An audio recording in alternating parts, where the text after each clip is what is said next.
بالله من الشيطان الرجيم. بسم الله الرحمن الرحيم. السلام عليكم ورحمة الله وبركاته. الحمد لله رب العالمين، وبه نستعين على أمور الدنيا والدين، والصلاة والسلام على خاتم النبيين وإمام المرسلين، سيدنا وحبيبنا وشفيعنا ومولانا محمد المبعوث رحمة للعالمين. Rabbi syrah li sadri wa yassir li amri wahlul 'uqdatam min lisani yafqahu qawli. Subhanaka la ilma lana illa ma 'allamtana innaka antal alimul hakim. Hadirin hadirat teman-teman, baik yang melalui via Zoom, bacaan kita pada pagi hari ini kita lanjutkan berkaitan dengan faslun fi umuri tukhalifu fiha al-mar'atu ar-rajula fis salati. Jadi kita akan melihat beberapa perbedaan antara laki-laki dan perempuan dalam hal pelaksanaan gerakan sholat. Jadi kalau kita umumnya di mazhab Syafi'i itu ada beberapa eh, pergerakan dalam sholat yang mesti kita bedakan antara laki-laki dan perempuan. Beda di eh, mazhab yang lain, itu ada yang mengatakan bahwa sebenarnya ada yang terlalu mendasar dalam hal gerakan. Makanya laki dan perempuan itu sama saja. Tapi dalam mazhab Syafi'i ada beberapa yang tentunya menjadi pembeda dalam hal gerakan sholat. Wa dzakara al-musannifu dzalika biqaulihi wal mar'atu tukhalifu ar-rajula fi khamsati asya'. Jadi ada beberapa kata musannif pengarang kitab, beliau menjelaskan bahwa dalam pergerakan sholat itu ada beberapa perbedaan, ya. Bukan hanya dalam pergerakan, tapi ya, termasuk mungkin dalam hal misalnya ketika terjadi kekeliruan imam. Ya. Sebagaimana biasa kita pelajari, dalam hal kekeliruan imam, tentu laki-laki dan perempuan berbeda untuk menegur imam. Farrajulu yujafi aw yarfa'u mirfaqaihi an jambaihi wa yuqillu ay yarfa'u batnahu an fakhadhaihi fi ruku'i was sujudi. Dan di antara perbedaan, ya, seorang laki-laki farrajulu yujafi ay yarfa'u mirfaqaihi an jambaihi. Seorang laki-laki mengangkat kedua sikunya dari lambungnya. Jadi ini kalau dalam keadaan ruku, ya. Nah, termasuk misalnya dalam hal takbiratul ihram. Sebagaimana biasa diajarkan kalau laki-laki itu, ya kan.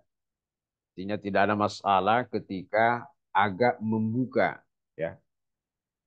Tapi kalau perempuan itu ya harus sedikit, ya, menjepit supaya tidak terlalu terbuka pergerakan mengangkat tangan. Nah, itu yang biasa membedakan antara laki-laki dan perempuan. Jadi istilahnya perempuan itu ya agak-agak diarahkan untuk tertutup, ya. Bagaimana supaya tidak terlalu uh, melebarkan dia punya mengangkat tangan dan seterusnya. Sama halnya ketika misalnya ruku, laki-laki mengangkat kedua sikunya dari lambungnya. Berarti begini ya, lambung di mana nih lambung? Sini ya. Saya mau lambung ya.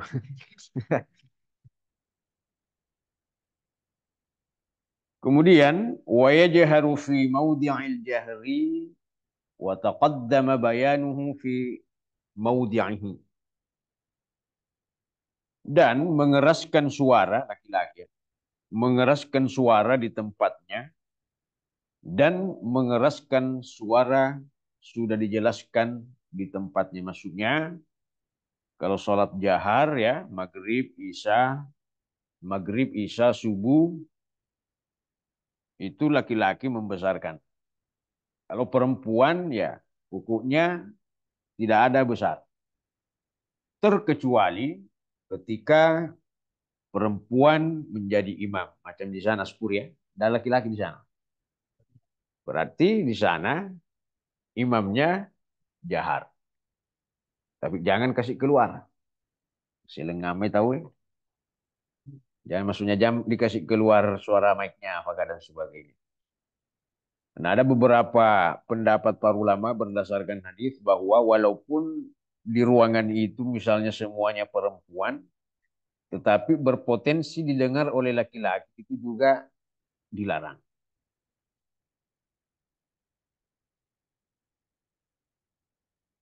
Wa idza nabahu ay asabahu syai'un fis salati sabbaha.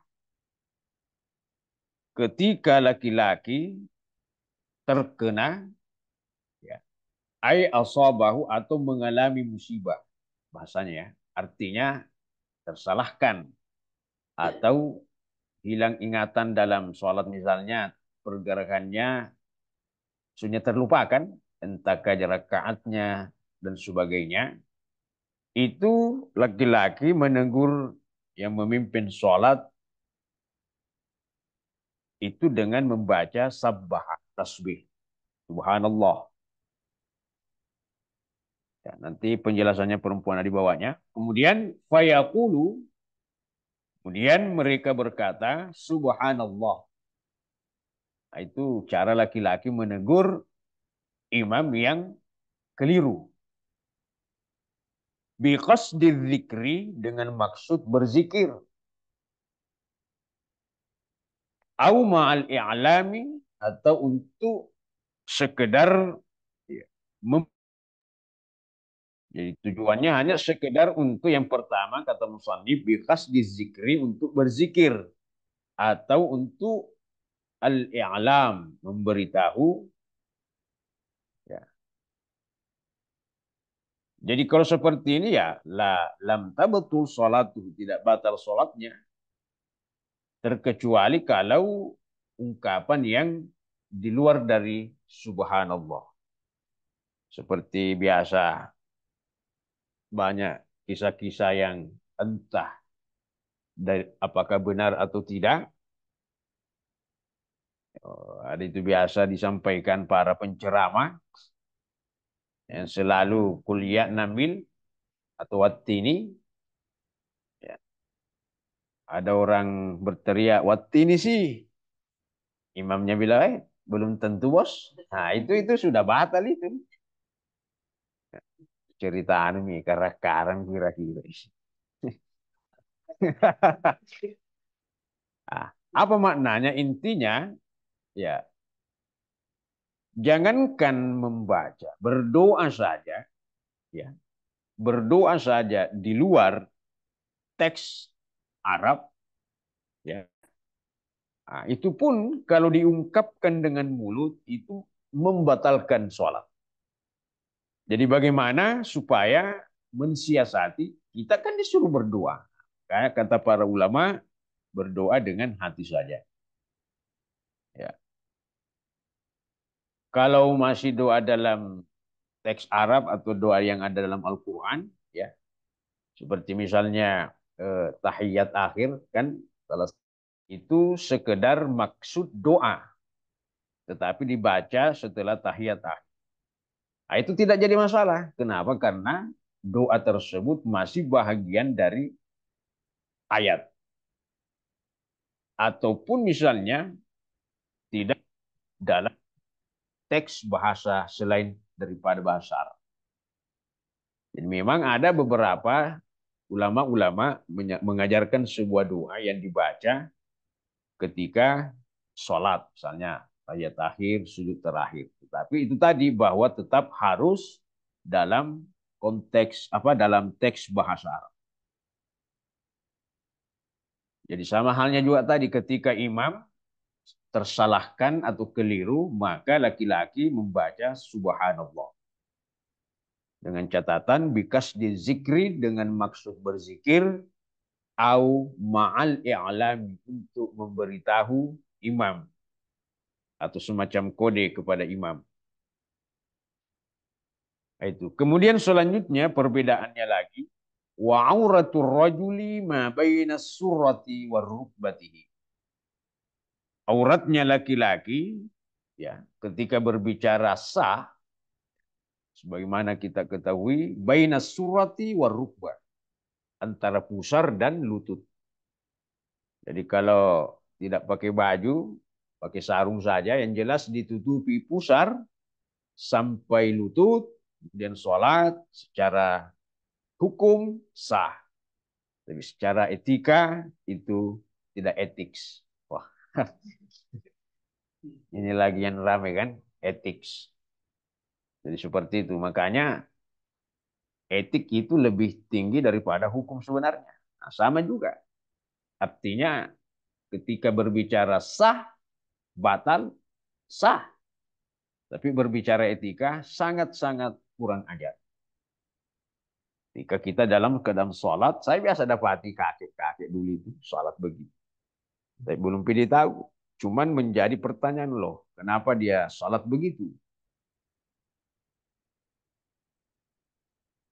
Jadi laki-laki yang jelas tertutup pusar, lutut, itu sudah sah secara syariat, secara hukum, tapi tidak beretika.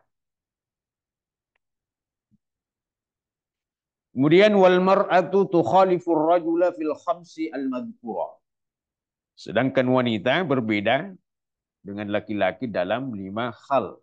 Sebagaimana tadi yang sudah al madhkura yang dijelaskan.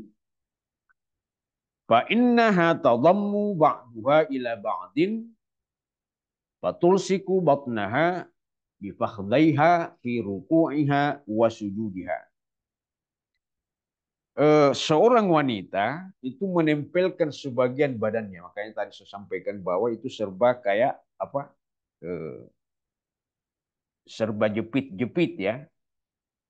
Baik ketika misalnya takbiratul ihram, kemudian dari berdiri untuk ruku itu selamanya bagaimana supaya itu ya di sini bahasanya tadammu menempelkan sebahagian badannya dengan badannya yang lain. Berarti ini ya kan makanya serba tertutup.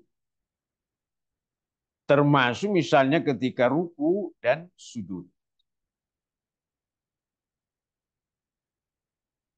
Termasuk juga ya, itu kan biasa kita lihat ada orang sebenarnya tidak jadi soal dalam hal sah atau tidak.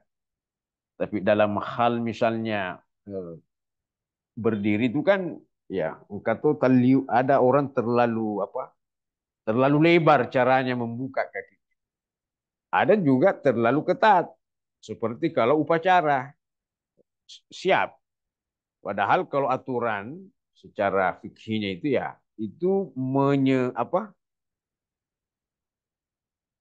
kira-kira melihat atau mengkondisikan sesuai dengan lebar tubuh. Artinya bagaimana ukuran kaki kita dari kaki kanan ke kaki kiri itu menyesuaikan dengan lebar badan kita.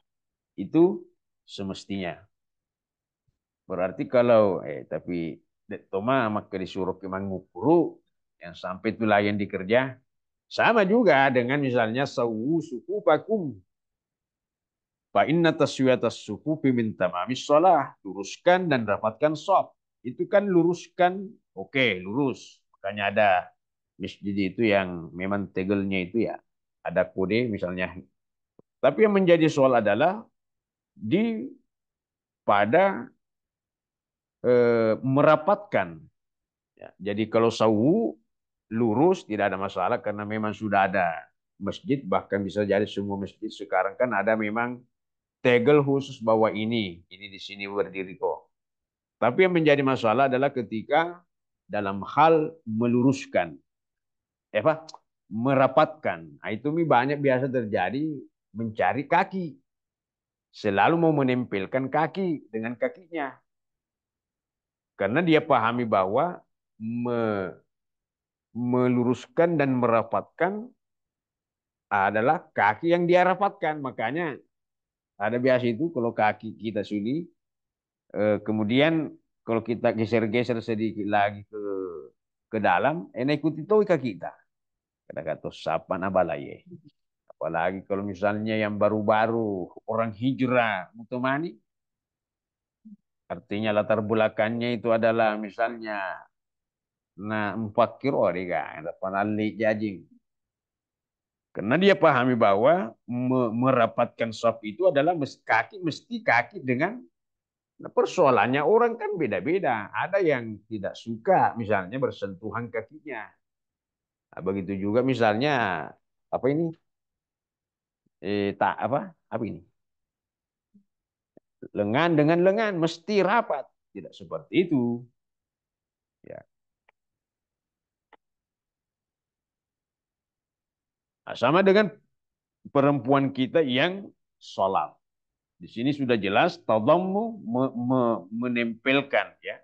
Artinya merapatkan dalam hal misalnya tangan, kemudian fatul sikubatnaha bi fakhdhaiha fi ruku'iha wa sujudiha. Begitu juga ketika dalam keadaan ruku, ya. Jadi ruku itu tetap kita menjaga kerapatan lengan kita.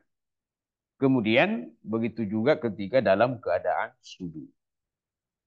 Ya, artinya kita berusaha ya, tapi kalau misalnya tidak bisa Ki, ya karena mohon maaf mungkin ada yang istilahnya yang gemoy, ya.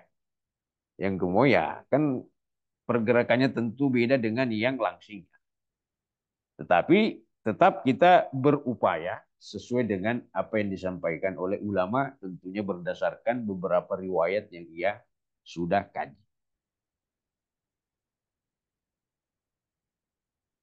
Wa tahfadhu sautaha in sallat bi hadratir rijalil al-ajan.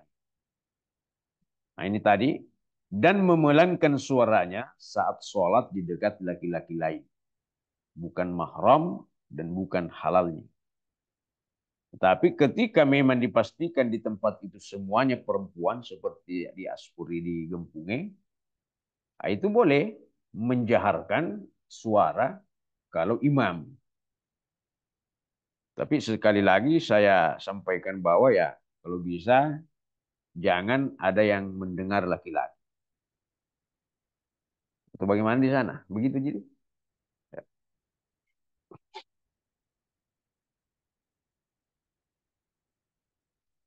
Fa in salat munfaridatan anhum jaharat. Sehingga ketika ia salat sendiri, ya, atau dalam komunitas semuanya perempuan, justru munfaridatan anhum jaharat. Disunahkan mengeraskan suara.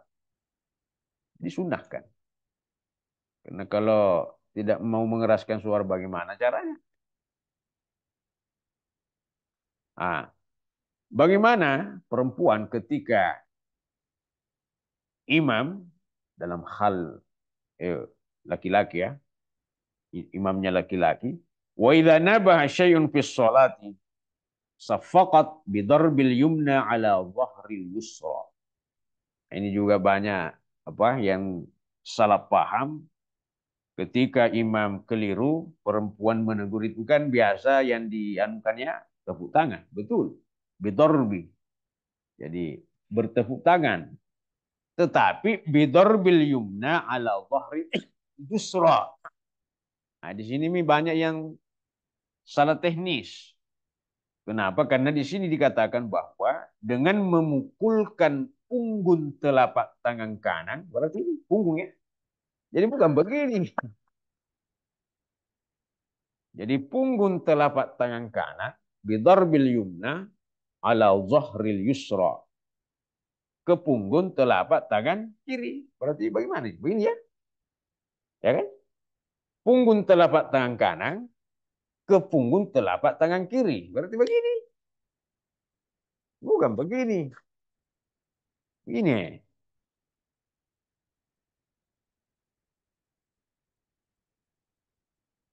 Nah, ini falau darabat batnan bi batnin bi qasdil la'bi walau qalilan ma'a ilmi tahrimi batalat salatuha wal khunsa kal mar'ah. Falau darabat, seandainya ia memukulkan telapak tangan bagian dalam, berarti begini ya. Jadi seandainya ia memukulkan telapak tangan bagian dalam ke telapak tangan bagian dalam yang satunya biqasdil la'bi dengan maksud bermain-main. Berarti kalau tidak bermaksud main-main boleh di, tapi lebih dianjurkan punggung ya. Tapi kemudian kali ini kalau bersamaan, kalau satu orang mungkin. Jadi, kalau darabat batnan bi batti bi qasdil la'bi, seandainya ia memukulkan tangan, telapak tangan, berarti ini ya, yang selama ini yang kita pakai, kalau tepuk tangan, kemudian bi qasdil la'bi, dengan tujuan main-main, walau qalilan, walaupun hanya sedikit saja, ma'a ilmi tahrimi, padahal ia tahu akan keharaman hal tersebut, ya, batalat salatuha, maka batal salatnya. Berarti kalau tidak bermaksud main-main, kemudian belum mengetahui bahwa ternyata yang dianjurkan adalah punggung tangan, berarti mafhum mukhalafahnya tidak batal. Karena di sini Musani mengatakan, barang siapa yang memukulkan telapak tangan bagian dalam, biqasdil la'bi dengan maksud main-main, walaupun sedikit, walaupun hanya begini, sedikit, maka batal sholat. Berarti kalau tidak main-main, kemudian tidak ditahu cuman memang kita beranggapan bahwa ketika punggung tangan kira-kira tidak terdengar, maka boleh. Tapi kalau berbicara ke berbicara afdal, sebagaimana yang disampaikan musannif, berarti punggung tangan.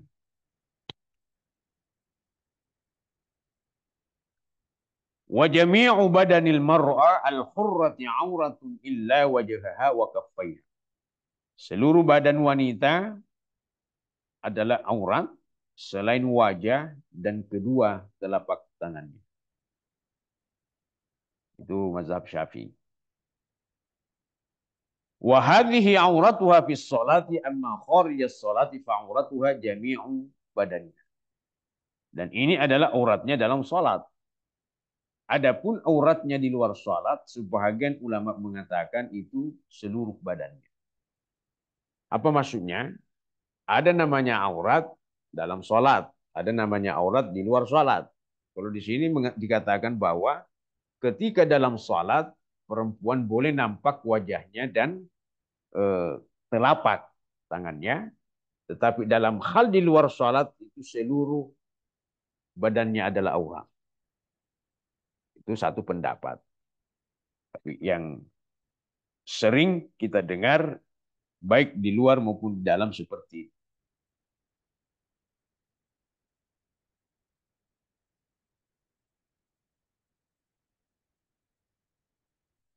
Nah, itu yang berkaitan dengan perbedaan-perbedaan dalam sholat. Baik, kita sedikit baca dulu hal-hal yang membatalkan sholat. Atau ada yang mau yang mempertanyakan berkaitan ini sebelum kita. Kan ini panjang juga pembahasannya. Tidak apa-apa kita bagi nanti. Ada mungkin berkaitan dengan dalam pergerakan sholat antara laki-laki dan perempuan. Jadi sekali lagi ini hanya di bacaan kita yang membahas seperti ini. Di bacaan-bacaan mazhab yang lain itu ya ada yang tidak membedakan. Pokoknya laki perempuan sama gitu. Ada yang seperti itu. Tapi kalau kita dari kecil kan tidak sudah diajarkan karena memang ya, seperti ini mazhab Syafi'i bahwa ada hal-hal yang membedakan antara pergerakan utamanya ketika misalnya takbiratul ihram dan seterusnya. Mungkin ada yang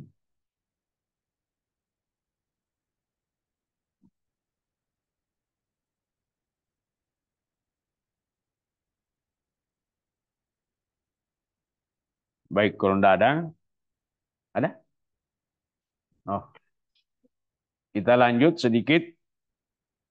Ada dil mubtilatis shalah yang membatalkan salat.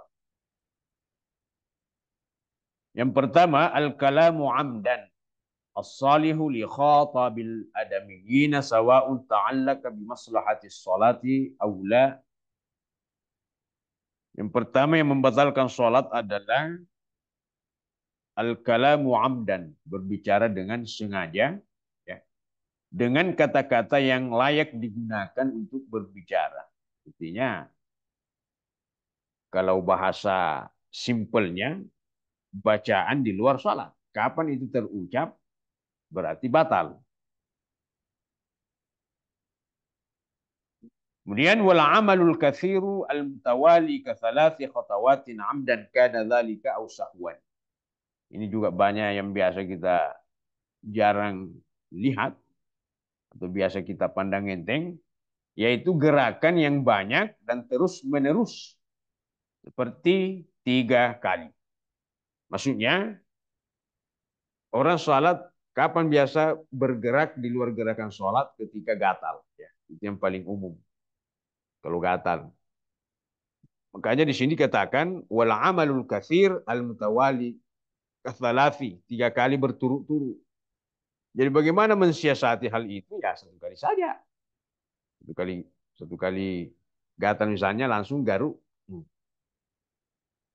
Nanti ruku lagi. Artinya intinya jangan terus menerus. Jangan 1, 2, 3.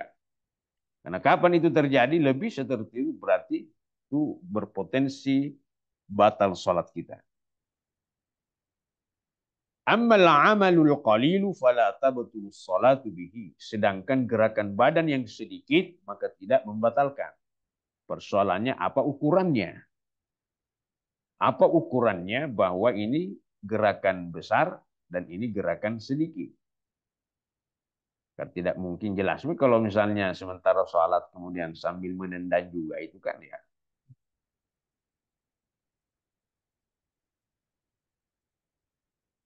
Wankishaful aura amdan fa in kasyafaha ar-rihu fasataraha fil hali lam tabatul salatu. Ini juga ya, mohon maaf, terkadang biasa kami temukan ketika dan ini yang potensi perempuan, yaitu wankishaful aurat, tersingkapnya aurat dengan sengaja. Apa maknanya? Biasa kita lihat ya, misalnya perempuan ketika sholat ya entah karena dulu kan orang tua kita pakai sarung ya. Sekarang kan beda-beda mi ada mi anunya apa istilahnya itu yang kudung kemudian bersama dengan anunya. Persoalannya kalau yang dia pakai itu apalagi kalau misalnya kita hanya singgah di masjid, kita kan tidak tahu ukurannya. Yang jelas kita pakai saja. Saya biasa lihat kalau lewat sujud kelihatan kakinya, kelihatan kakinya. Persoalan sengaja atau tidak, wallahu a'lam. Kemungkinan dia tidak periksa. Apakah memang ini agak panjang sesuai dengan dan sebagainya. Yang menjadi soal itu pokoknya langsung pakai. Nah, ini berpotensi membatalkan sholat. Wangkishaful aurah. Ya, tersingkapnya aurat. Kemudian di sini ada bahasa bahwa ketika ya sengaja. Persoalannya Jangan kita terjebak dengan istilah dengan sengaja, karena jelas orang tidak orang dalam sholat tidak ada yang sengaja untuk memperlihatkan auratnya, menyingkap auratnya. Makanya betul-betul kita mesti periksa dengan baik dan teliti. Kemudian ini juga yang biasa kita tidak sadari, wal aklu wasyarb. Kathiran kana al makul wal mashrubu au qalilan. Makan minum dalam sholat. Kan tidak bisa memang makan. Persoalannya ketika selesai makan coto. Itulah makanya kenapa dianjurkan bersiwak sebelum sholat. Memang tidak makan begini, tapi dalam sholat itu kebetulan ada sisa-sisa makanan, kalau sisa minum yang tidak mungkin, sisa makanan yang melekat di gigi. Sambil sholat nih, ada yang keluar kemudian tertelan. Itu kan jelas dikategorikan sebagai makan. Karena makan itu pengertiannya adalah sesuatu yang masuk di tenggorokan. Makanya orang puasa itu ya tidak boleh ada masuk melalui tenggorokan. Ya, kalau mulut oke. Okay. Persoalannya apakah betul-betul ia bisa pastikan bahwa setelah masuk misalnya air, kemudian tidak ada yang menetes sampai melewati tenggorokan. Nah, biasa juga kita temukan ada orang berwudu kalau Ramadan 3 kali masuk berkumur-kumur, 1 kali di ini. Berarti kemana dua itu? Itu kan pertanyaan ini. Yang sampai tamat doi. Jadi ini. Jadi memang sangat dianjurkan. Makanya dalam beberapa hadis, termasuk hadis yang masyhur, kata Nabi, andai kata tidak memberatkan umatku, la amartukum bisiwak. Ya. Laula an asyukka ala ummati, kata Nabi, andaikan tidak memberatkan umatku, maka saya pasti memerintahkan mereka untuk bersiwak inda kulli sholatin, tiap mau sholat. Kenapa? Karena ini tadi ya, berpotensi dalam salat itu ada beberapa sisa-sisa makanan yang menyelinap di gigi. Apa maknanya itu ya? Berarti minimal kalau tidak bisa bersiwak, kalau berwudu itu ya berkumur-kumur, berkumur-kumur dengan baik supaya ya bebas dari hal-hal yang berpotensi membatalkan sholat dari segi makan. Bukan berarti sholat makan, tidak. Tapi itu tadi sisa-sisa yang ada di dalam diri. Baik, ini mungkin berapa nanti kita lanjutkan. Sekarang sisa 10 menit. Mungkin ada beberapa hal-hal yang mau didiskusikan, kami persilahkan.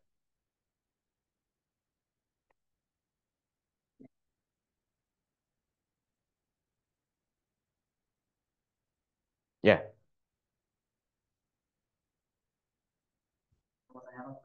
Tadi kalau misalkan ada gerakan alat dan tapi bagaimana dengan bacaan salat? Dan kalau Oh bacaan ya. salat bahkan keliru, laki-laki boleh mengumpulkan iman dengan wanita.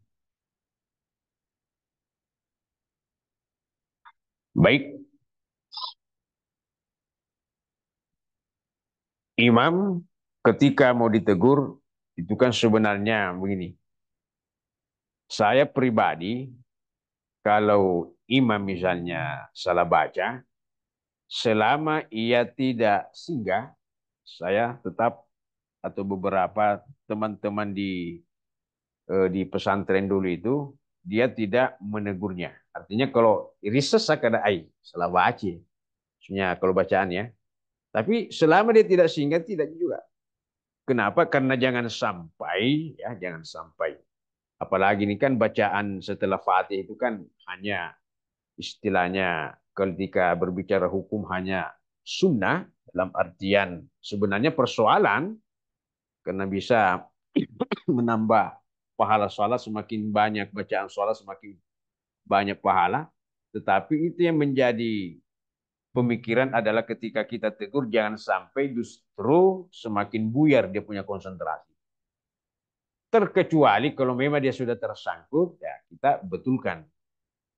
berkaitan dengan pertanyaan tadi bahwa bagaimana cara perempuan untuk menegur dalam bacaan sholat, yang kami pahami bahwa kalau perempuan untuk menegur ya dalam hal bacaan ya, bukan pergerakan. Kalau pergerakan tadi itu kan, itu pun sebenarnya dalam pergerakan itu kan terkadang biasa kita dapati perempuan apatis sebenarnya. Ketika ada kesalahan imam, perempuan itu kan juga jarang jarang kita lihat. Bahkan laki-laki saja itu mungkin karena terlalu khusyuk dalam sholat juga terkadang juga jarang menegur. Jadi yang kami pahami bahwa untuk bacaan ya tidak usah dalam hal bacaan. Kenapa? Karena itu tadi jangankan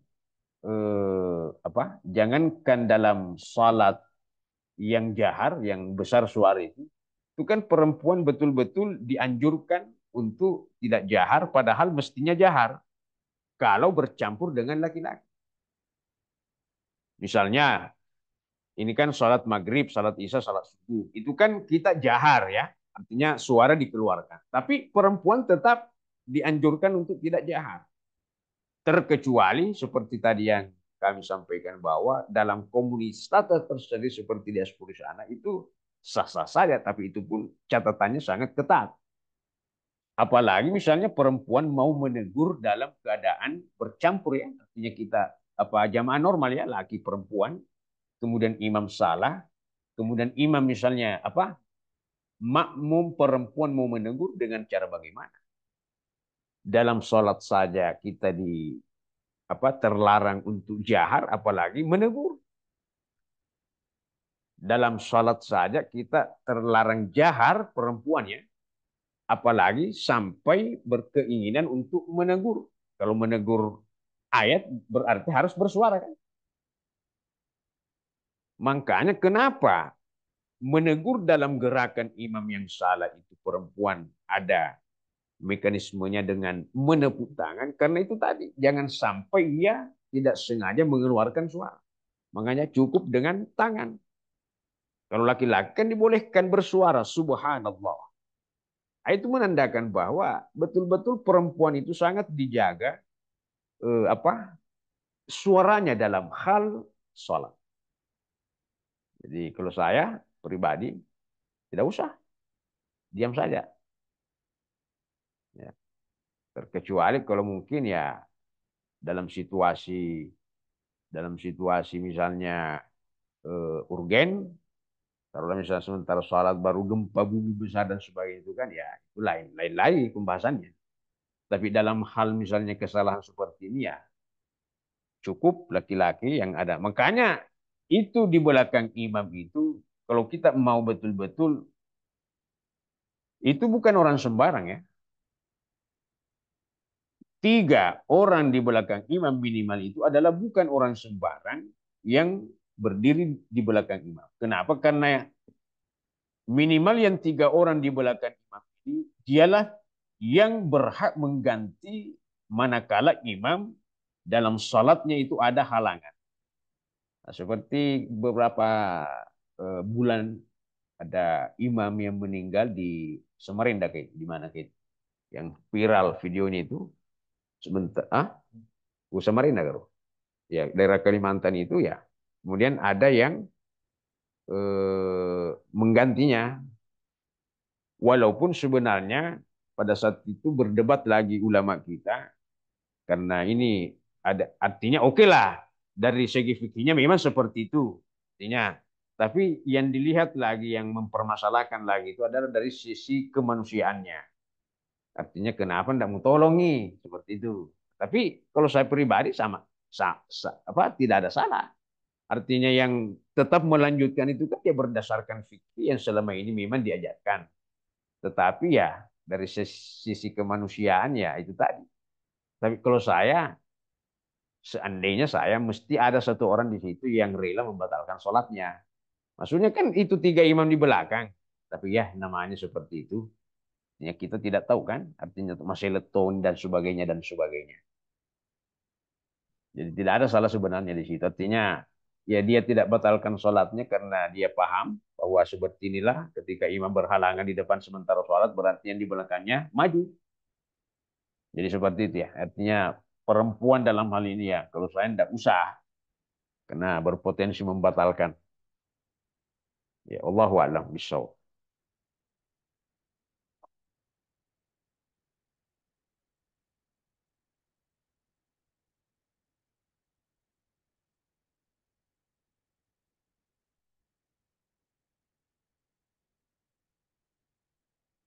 Kira masih ada?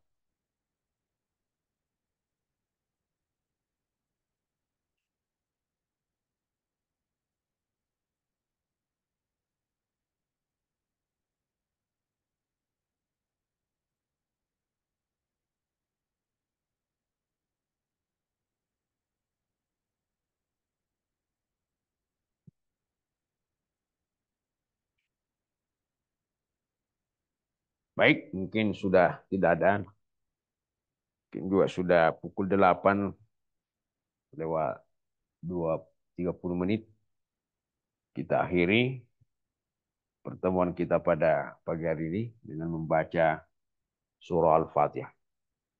أعوذ بالله من الشيطان الرجيم بسم الله الرحمن الرحيم الحمد لله رب العالمين الرحمن الرحيم مالك يوم الدين إياك نعبد وإياك نستعين اهدنا الصراط المستقيم صراط الذين أنعمت عليهم غير المغضوب عليهم ولا الضالين الحمد لله رب العالمين وصلى الله على سيدنا محمد النبي الأمي وعلى آله وصحبه وسلم سبحانك لا علم لنا إلا ما علمتنا إنك أنت العليم الحكيم اللهم ربنا تقبل منا إنك أنت السميع العليم وتب علينا إنك أنت التواب الرحيم واغفر لنا إنك أنت الغفور الرحيم وارحمنا إنك أنت أرحم الراحمين اللهم رب زدنا علما وارزقنا فهما رب اغفر لنا ولوالدينا وارحمنا كما ربنا صغارا ربنا هب لنا من أزواجنا وذرياتنا قرة أعين وجعلنا للمتقين إماما ربنا آتنا في الدنيا حسنة وفي الآخرة حسنة وقنا عذاب النار وأدخلنا الجنة مع الأبرار يا عزيز يا غفار يا رب العالمين وصلى الله على سيدنا محمد النبي الأمي وعلى آله وصحبه وسلم سبحان ربك رب العزة عما يصفون وسلام على المرسلين